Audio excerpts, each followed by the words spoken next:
शिंदेच्या road show वेळी काळे झेंडे दाखवणाऱ्यांवर पोलिसांची कारवाई। मुख्यमंत्री एकनाथ शिंदे आज सिल्लोडमध्ये आहेत। सिल्लोडमध्ये त्यांचा रोड शो सुरू होता, त्यावेळेला काळे झेंडे त्यांना दाखवण्यात आले होते। तर या कार्यकर्त्यांवर पोलिसांनी कारवाई केली आहे।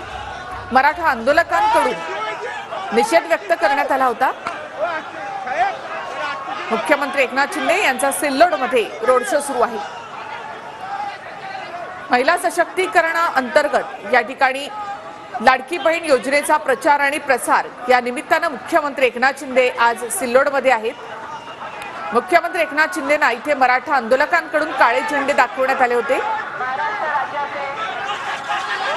या काळे झेंडे दाखवणाऱ्यांवर पोलिसांनी आता कारवाई केली आहे।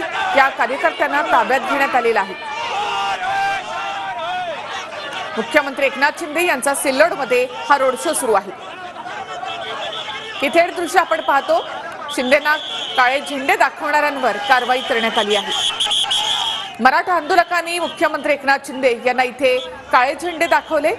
अब्दुल सत्तार यांच्यावर जमिनीच्या प्रकरणामध्ये आरोप करण्यात आले, त्यावरून सुद्धा मराठा आंदोलकांनी निषेध व्यक्त केला। काळे झेंडे दाखवत मराठा आंदोलकांकडून निषेध व्यक्त करण्यात आला। या कार्यकर्त्यांना पोलिसांनी आता ताब्यात घेतलेला आहे। लाडकी बहीण योजनेचा प्रचार आणि प्रसाराच्या निमित्ताने आज मुख्यमंत्री सिल्लोडमध्ये आहेत। मुख्यमंत्र्यांचा रोड शो आणि त्यानंतर कार्यक्रमाचं आयोजन करण्यात आलेलं आहे। पोलिसांकडून या आंदोलनकर्त्यांवर सौम्य लाठीचार्ज देखील करण्यात आला आणि या कार्यकर्त्यांना आता पोलिसांनी ताब्यात घेतले।